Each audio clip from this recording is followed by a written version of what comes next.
Okay, I am going to make a motion that the agenda be amended to remove item 1 under unfinished business and item 18.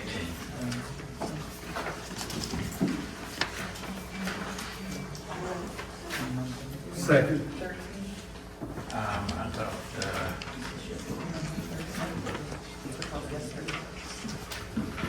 I don't want to delete it yet.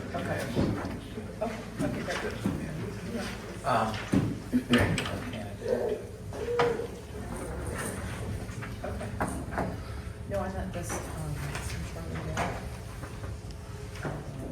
short-term rental requirements for vendors. Oh, yeah, I'm sorry. I understand, yeah. And we need to delete item 13 as well. Do y'all have any other? I do not. I seconded that. I'll amend the second to include 13 as well. Okay, all in favor? Aye.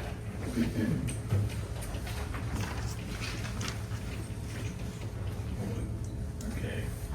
Does anyone have any corrections or additions to the minutes from January 8th executive session, January 8th regular meeting, January 14th executive session, January 14th special call meeting, January 20th special call meeting, January 20th executive session, January 29th executive session, or January 29th special call meeting? Any changes or corrections or additions?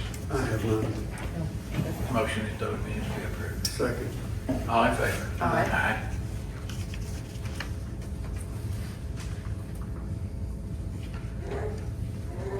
Sandy, you want to do our financial statement, please?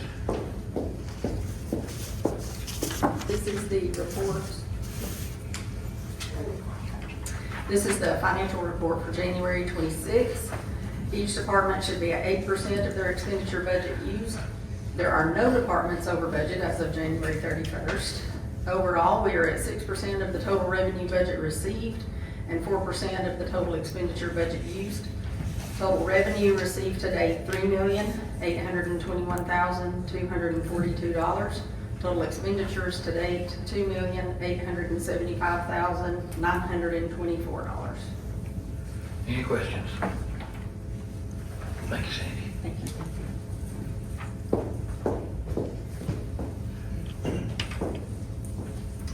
Okay, we have several recognitions that we want to make today. And I'm going to start it with the sheriff's recommendations. Sheriff, so.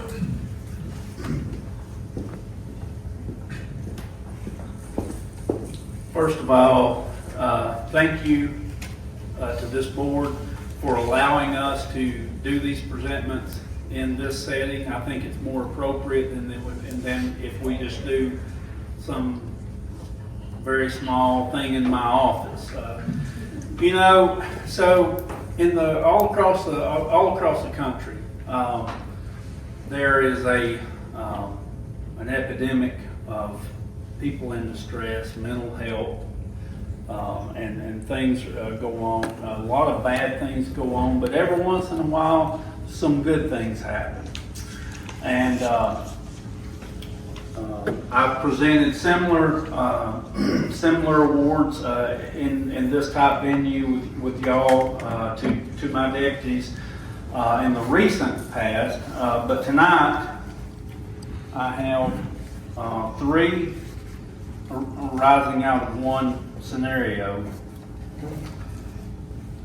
3 Medal of Merits, and I'm going to read, I'm just going to tell you the circumstances. I'm going to paraphrase the circumstances.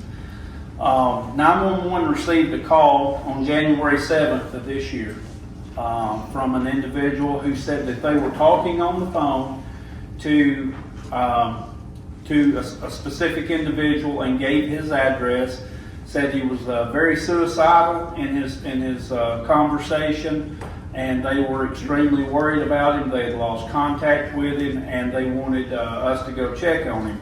So this was dispatched out. Sergeant Tommy Humphreys, Corporal Rocky Sawyer, and Deputy Dustin Cooper, who are here tonight. were dispatched, and they go out to the residents, and they can't get anyone to the door, but due to the nature of the call, they investigate a little further and go around to the back of the house, and the subject that that was in regarding the call was standing on a second-story deck on the outside of the railing. He was holding on, and he had a strap tied around his neck. They started pleading with him to please not, try to harm himself, not to jump. He in fact did jump, and severely injured himself, but would have surely died in just a matter of short minutes. And my deputies went into action. Deputy Cooper, y'all correct me if this is wrong, because I'm not reading, I'm going from memory. Deputy Cooper held the subject up. Sergeant Humphreys was directing the whole operation, and he's the one that had a knife. He threw it to Corporal Sawyer, who had gone up on the deck, and they cut him down. He was transported to, I think, Kennestone Hospital, where he had some severe injuries, but he did recover. As a matter of fact, he has since made, evidently gotten some things straightened out and has made his way to the department and relayed a message that he thanked them. He could not thank them enough. Obviously, we're not going to, give his name, but he did come to the department and was thankful that they were there in that time of crisis of his life. So these three deputies were a recommendation to award a Medal of Merit was put in by one of their peers, and so I'm going to award those tonight. So will you three come up? Sergeant Tommy Humphreys, Corporal Rodney Sawyer, and Deputy Dustin Cooper. How are we going to do it?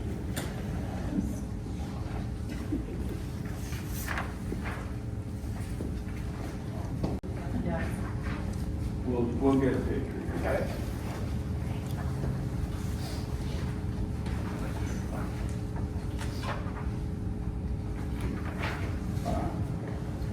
We'll get out of your way, get a quick picture, we'll get out of your time.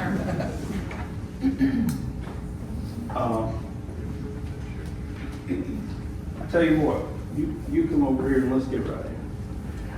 This is the good stuff. We got all time. Yeah, right. That's for sure.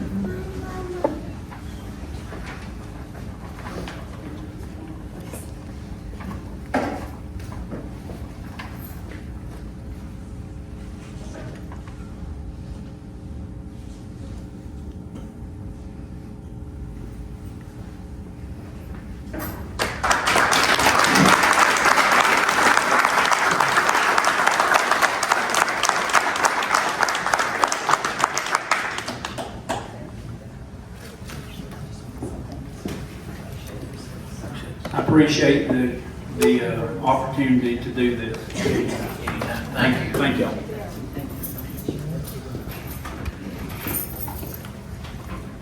We would like to recognize as well some phenomenal volunteers that we have for our warming shelter.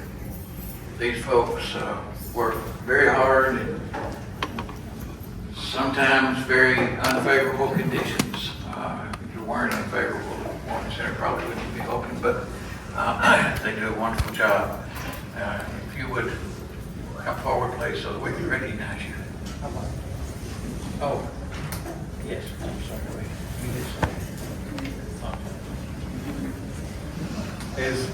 As they come forward, I want to make a statement.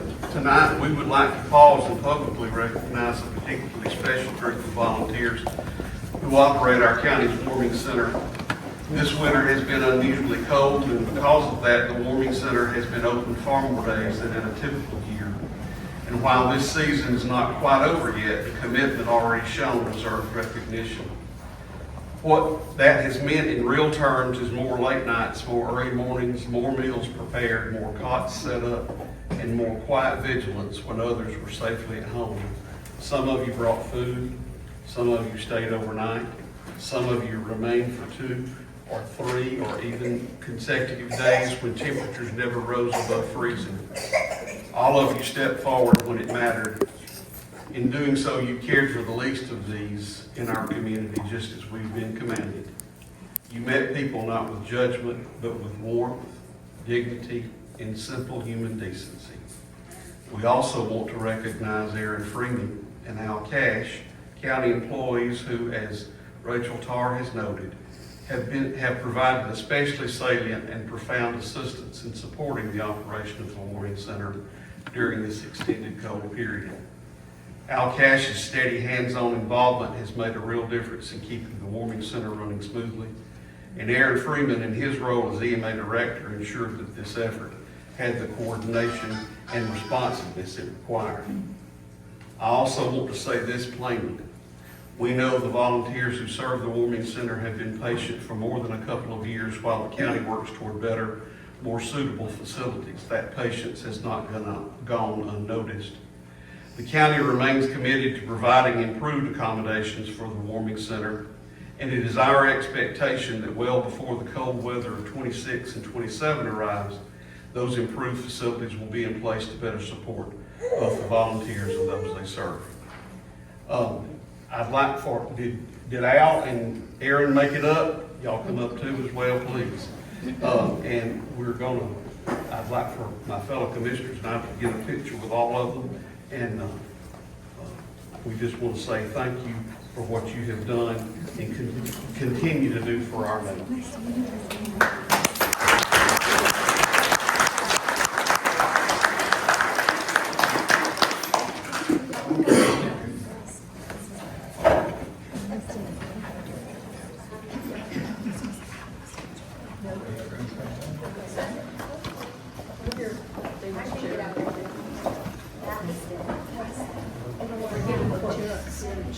Okay, 2 lines in here. Yeah.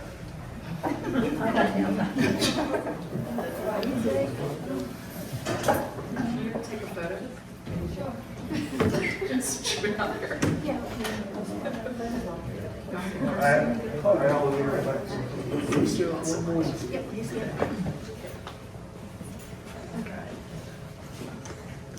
Y'all all smile and look pretty. Yeah.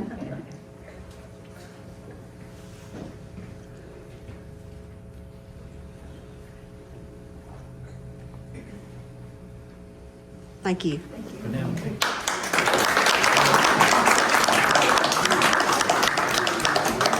Would you take one more picture for us in just a minute here? Absolutely.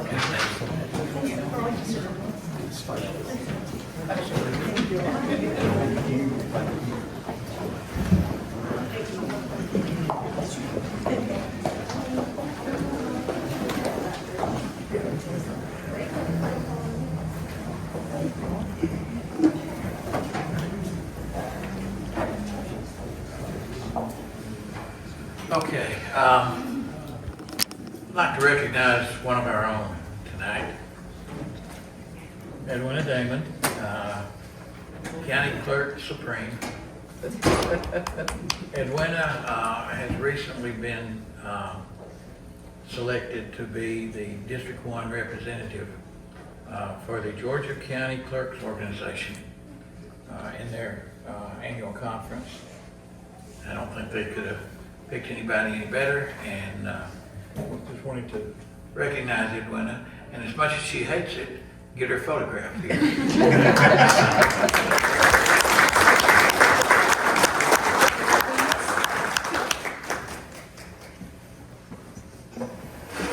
Sorry.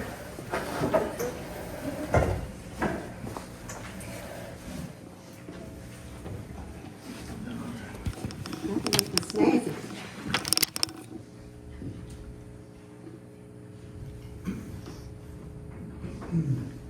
You take this one.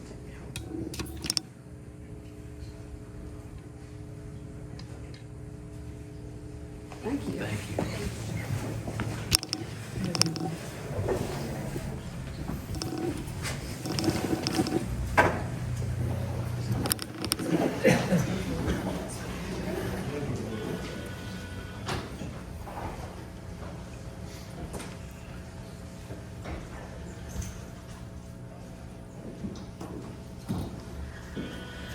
Okay. We have one announcement that we would like to make, and that is tomorrow morning at 8 o'clock. There will be the annual recognition for Brett Dickey. Brett Dickey was, I think, the only law enforcement person in Gilmer so far that has been killed in action. But every year, and they do have a recognition for him, and that will be at the flagpole beside the courthouse, beginning at 8 a.m. So we hope that everybody can come out and join in on that.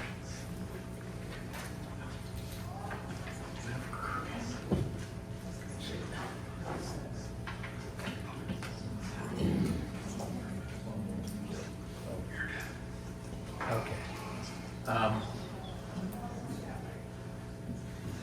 We have several rezonings. At this time, I'm going to make a motion that all of the proposed rezonings except number 3 be approved. I'll second that. All in favor? Aye. John, you want to speak on number 3? I do have a statement I'd like to read, if you'll bear with me, about number 3 that's on the agenda. The current owner purchased the property approximately 1 year ago. At the time of purchase, the property was zoned PI1, and that zoning classification was known or should have been known at the time of the acquisition. For many generations, the property has been used solely as a place of worship. That use typically involves 1 or 2 scheduled gatherings per week and produces relatively limited activity. By contrast, any commercial venture, regardless of how benign the goods or products being offered, would reasonably be expected to generate substantially greater and more frequent activity. The property is located on a problematic curve along Highway 52 where sight distance is markedly limited, and depending on the direction of travel, some vehicles accessing the property would be required to make left-hand turns across oncoming traffic. According to the information provided to us, the Georgia DOT has stated that the existing driveway serving the property is adequate. I'm uncertain whether the DOT was aware at the time of that determination that the property is now being proposed for commercial use rather than its long-standing non-commercial use. I avoid hysterical prognostications at all costs.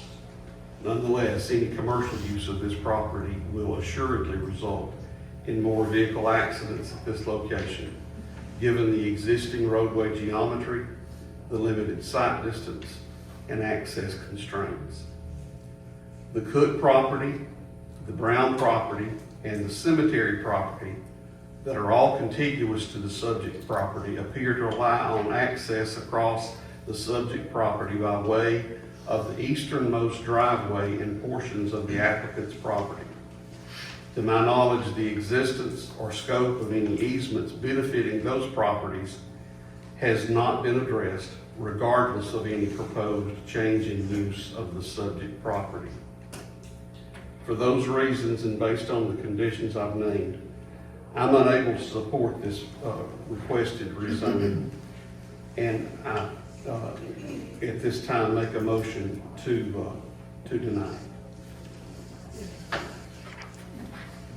I'll second that motion. I would like to make just a couple of quick comments. First of all, I agree with everything that Commissioner Marshall just said.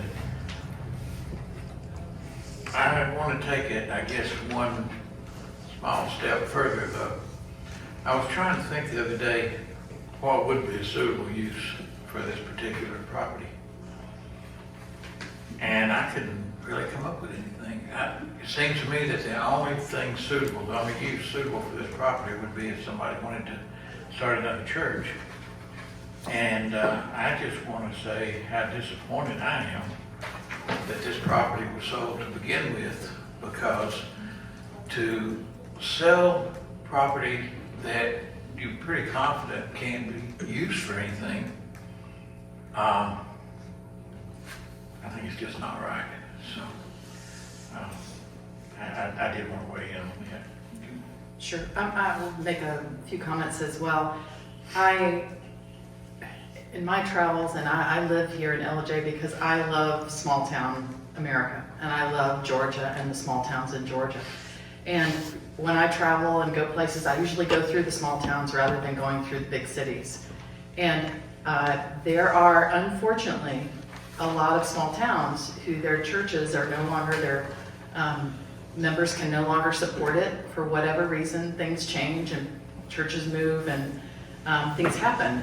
My husband's family church in Maggie Valley, North Carolina became actually a store, and he reminded me of that this morning.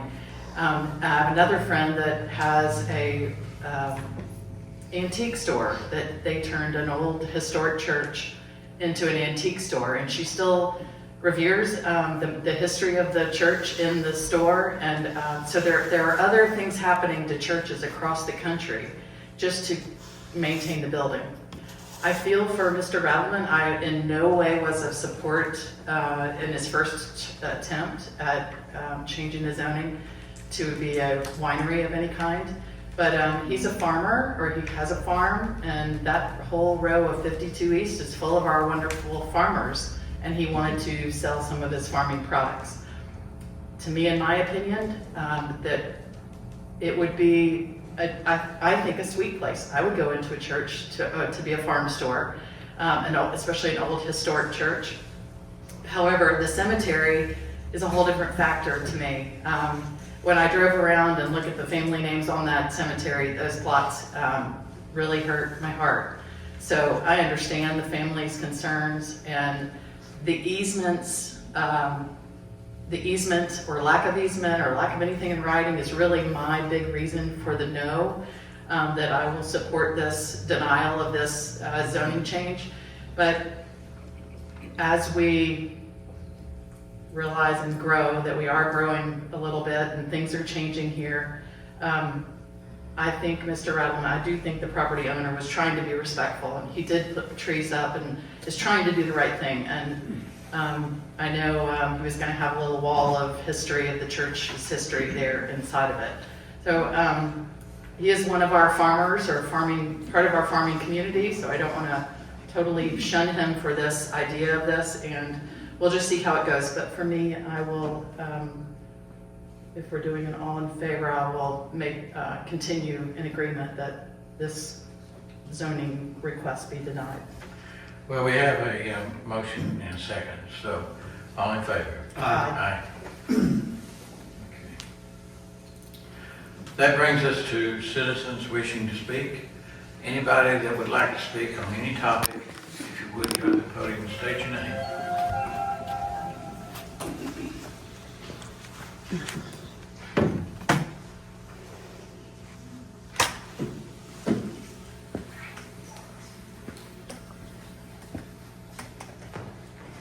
My name is Kimberly Reckless, a concerned Gilmer County citizen.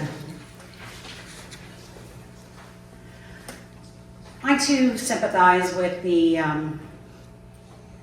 folks of Gilmer County who have loved ones buried in the cemetery. And I also see some of the concerns the commissioners have expressed. I heard comments about easements, blind turns, traffic. These are all concerns I've brought up about many different parcels over the years. This board was talking about things that have been on my heart for a lot of years. What about the people at Round Top Road who have all the subdivisions and the rezonings? What about the folks on Progress Road? What about all of us who are traveling up Howard Simmons Road? What about all of us who are dealing with the consequences of your making decisions on other parcels of greater impact? Some of them are regionally impactful. A couple of them are coming before this board next month. 100 apartment units to go with the 30 or 50 we've got in Courier in the city, to go with the newly annexed parcels into the county of 50-unit apartments. That, who else knows what's in Georgia Communities pipeline? But you all, I expect, will approve those. I expect because you all, 2 of these board members, are part of a committee that have ushered those developments in.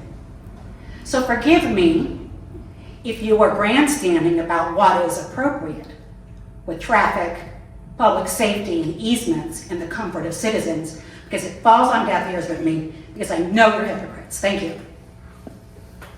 Thank you. Anybody else?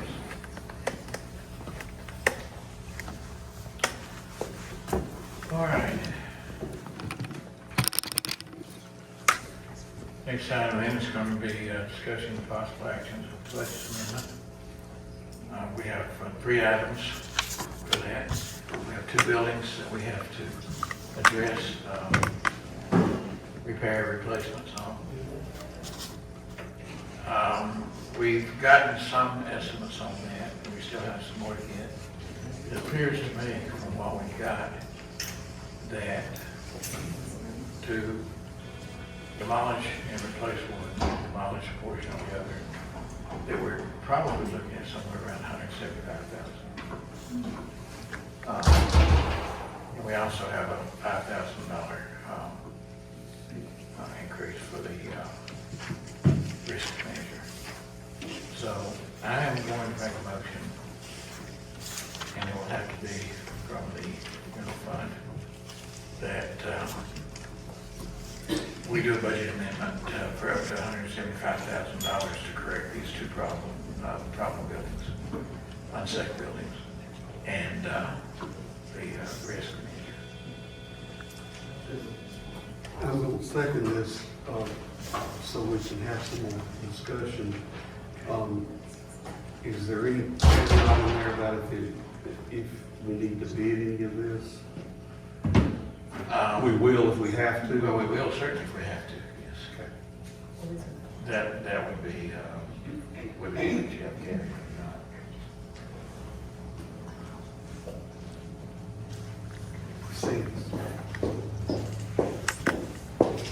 The portion for the golf course probably needs to be done out of the golf course fund and not the general fund, Okay. for the funding source.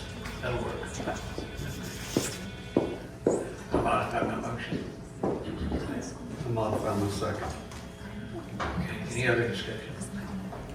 All in favor? Aye. Discussion and possible action on the designation procedures for handling open records requests. We have a process in place. We have a new person to handle those requests. I don't believe that we need a motion at this point, but unless y'all have something that you'd like to change to it.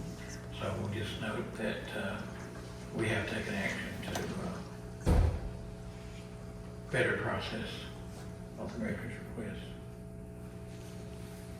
Discussion and possible action for naming the White Path Road Bridge. Make a motion that we have approved to name that bridge after some local folks. Second. All in favor? Aye. I'm sorry. You said not to. Oh, no. That was the one that was surprised.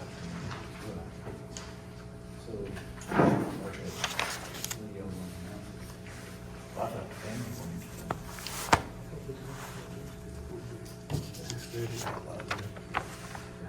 No, we did, but then he said, no one would be a surprise after that, so I don't know which way to go with it. I'll do it whichever way y'all say. We said it yesterday. Let's go ahead and say it today so that there's not any confusion about it. We said it in the public meeting yesterday. It's Jack and Jean Fund. Okay, so I'm going to amend my motion to rename this bridge for Jack and Jean Thurman. Second. All in favor? Aye.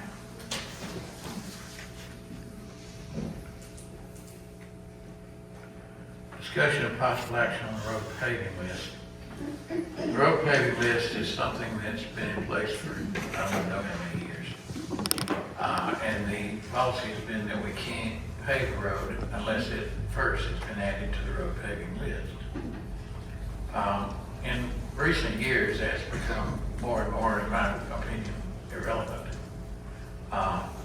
What we do is, if a road needs to be paved, and we agree that it needs to be paved, and we can fund it and put it on the paving list, well, we'll add it to the road paving list at that point and pave it.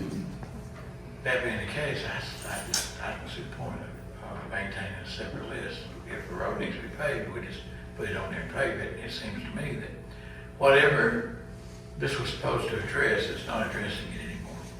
Now, it will take a change to our charter to do away with this if we decide we want to do away with it. In the meantime, what I'm going to do is, I'm going to make a motion that every road in Gilmer County be added to the road paving list. Second, heartily. All in favor? Aye. There are those people out there that don't want their road paved. Well, and I'll gladly not pay it for it. All right. Mr. Chairman, what happened to number 4?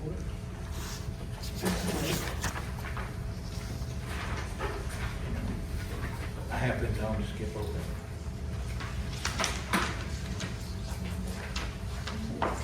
Part of the group approval.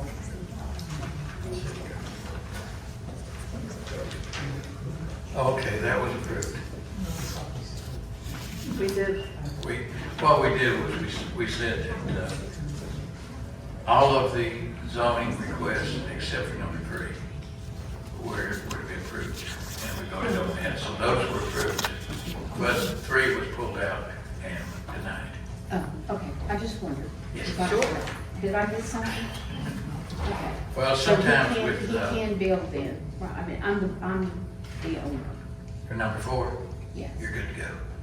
Huh? You're good to go. Am I good? Yes. So he can only build 3 houses, right? That would be the planning zone. Yeah. The zoning has been, the change in zoning has been approved. You'll still have to go to planning and zoning for the permits and so forth. Thank you. Yes, ma'am. God bless y'all. Thank you. You too. About to be anything, I thought I skipped over a whole page.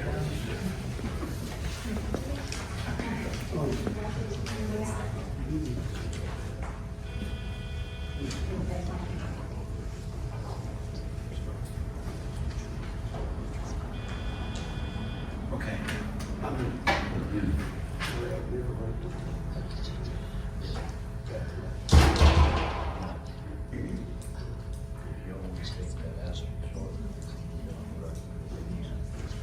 Well, it was clean and charter up. I mean, we've already had situations, so it just depends on whether it's all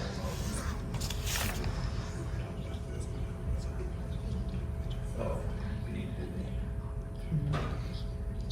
Okay. Back to, amending of the charter. I am going to make a motion that we authorize, David Clark to take the steps necessary to review and begin to recommend changes to our charter. Second. All in favor? Aye. Okay.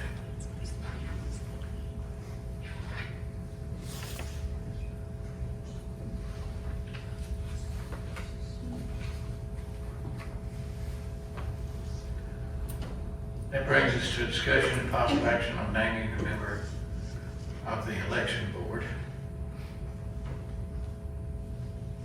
I am going to make a motion that Donald E. Gallard be named to the election board. Second. All in favor? Aye.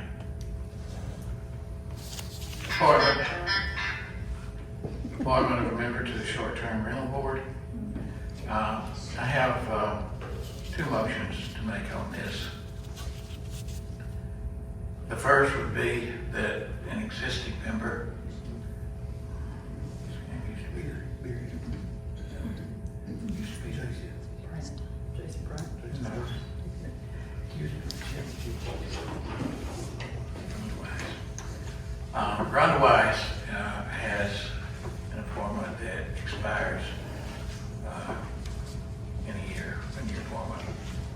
she has asked that, well, this is a new three-year appointment, that she be named to that one, and the appointment we make tonight would be for 1 year. You're still talking about the elections.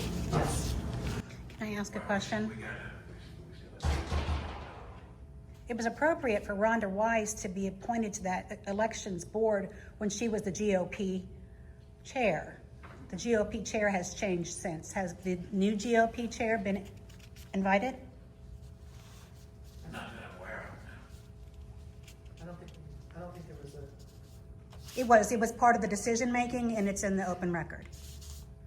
no. That's the GOP chair be. No, it was in the public meeting when the board was being created. When you made your designations about who would be put on the board. The nomination was made because it was appropriate for her as the GOP chair. Say that we were specifically going to put. I remember we put the GOP chairman on there. I don't remember saying specifically that it would always have to be the Yeah. GOP chair. I would just recommend going back and looking at the record before you make an appointment. Look at the document, the document that. Okay, well, Thank you. we'll put that on hold. Oh. Okay. That'd be good. Perfect. Thank you, David. All right, so we're back to short-term rental board.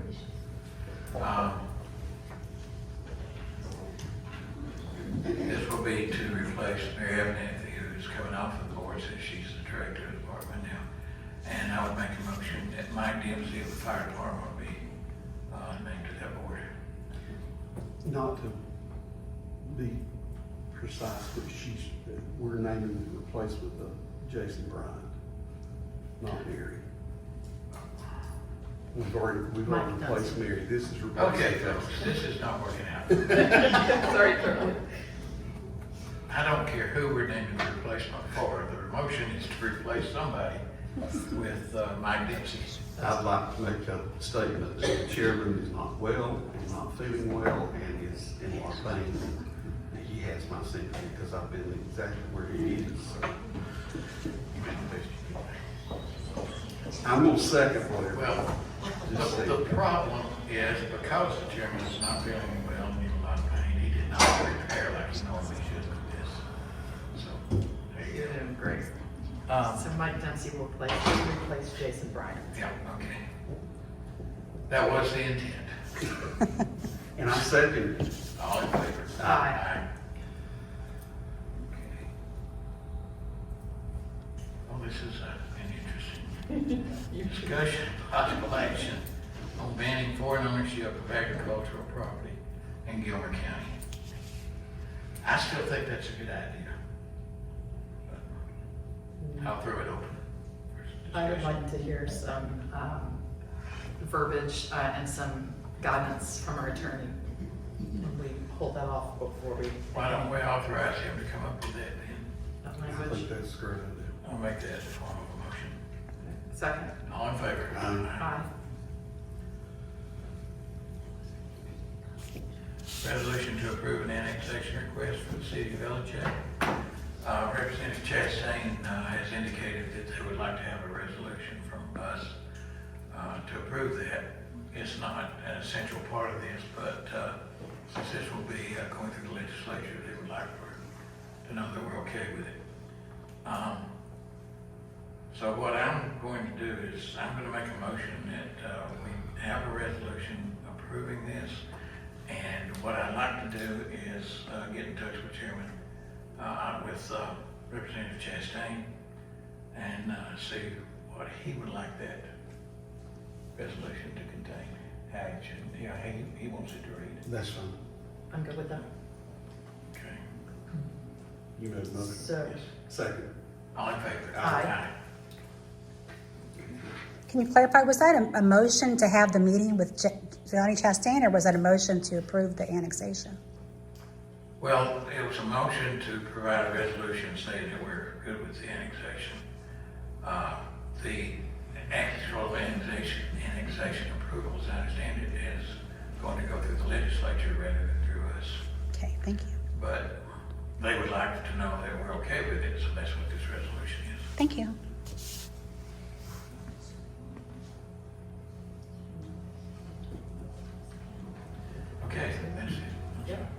Okay, okay, yeah. All right, David's checking on the, well, now we need to do the GLP chairman, so we'll give him a minute.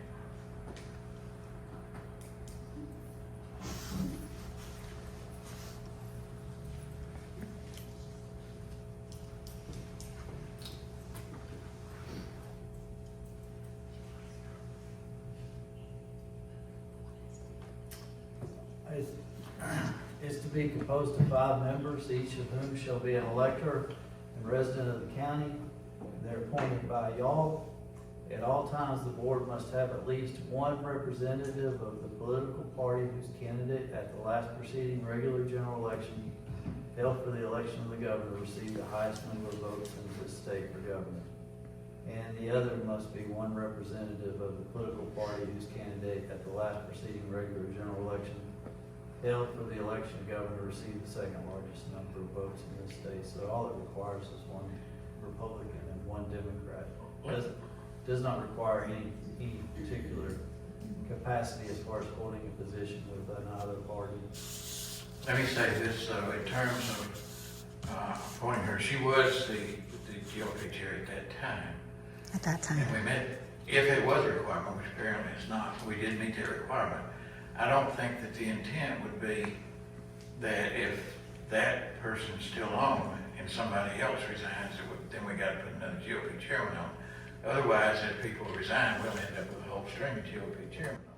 Well, I would argue that Rhonda Weiss is no longer representative of the party as of November of 2025, which is when that designation would have been assigned.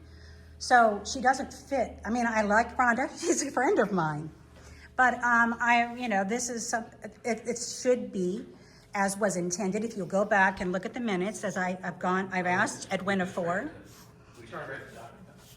Yeah, I know it's in the document, but when the assignment was made for Rhonda Weiss in the first place, the reasoning for it was that since she was the GOP chair, and a representative of the party at the time, it made sense. But now that her term has expired, it didn't expire recently, expired in 2024 as the GOP chair. We did not make this contingent on her remaining the GOP chair. If we had, what would happen would be she would have to come off and then we'd put the new GOP chair on. Mm-hmm. This is to replace someone else that came off. That was not the GOP chair, does not have to be replaced with GOP chair. Now, that's my logic on that. How can she hold two Let me- seats? Yeah, okay.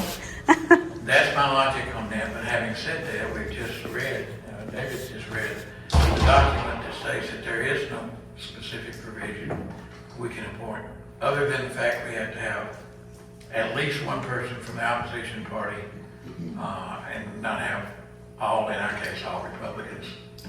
That's the only real requirement. Then in that case, I would ask, is the person that's being nominated tonight a known history of being a Republican? Has anybody checked? He has run for office as a Republican in the past. I'm not being in opposition. I'm just asking as a citizen to clarify. Since I'm going to have representatives on our elected board as a citizen, I heard the answer, but I'm not satisfied, and I think that this should be tabled until. Not because I'm not satisfied, but because the language is not clear. And the intent at the time, the minutes speak for themselves when you all made the appointment. The justification for naming her at that time, which is the reason why she's on the board today, is because she was the GOP chair. We need to move forward. You know, I'm a big fan of quotes from movies. Sometimes I mess them up, but I get them close enough that people know what I'm saying, so, Rhonda has accepted the 3-year term. yes. Yes. Okay. So where were we on that? Is there a motion? I have a motion to move her to the 3-year term, and the replacement would take in the short term. Second. All in favor? Aye. Aye. And inherent in that motion was that Donald Howard be the replacement. Right, correct. Okay. Anybody have any for an executive session? Did you Sure. say no? He did, but, and I hate to disappoint you. I need like 5 minutes. Perfect. Do it. No action anticipated. And I'll make that informal. Second. All in favor?